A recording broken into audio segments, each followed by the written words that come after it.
A beginning in the Gĩkũyũ language is kĩambĩrĩria, kĩambĩrĩria, and sometimes we may say mwambĩrĩrio, mwambĩrĩrio.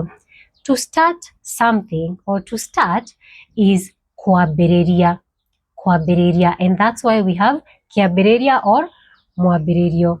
Okay, so if we had the sentence, this is the beginning of a new thing, we would say ũyũ nĩ mwambĩrĩrio wa ũndũ mwerũ, or gĩkĩ nĩ kĩambĩrĩria kĩa ũndũ mwerũ. An end is kĩrĩkĩro or mũico, kĩrĩkĩro or mũico or mũthia. So if we were to say this is the end of the season, we would say ũyũ nĩ mũico wa kĩmera or mũthia wa kĩmera gĩkĩ. So the opposite of kĩambĩrĩria is kĩrĩkĩro. The opposite of mwambĩrĩrio is mũico or mũthia. So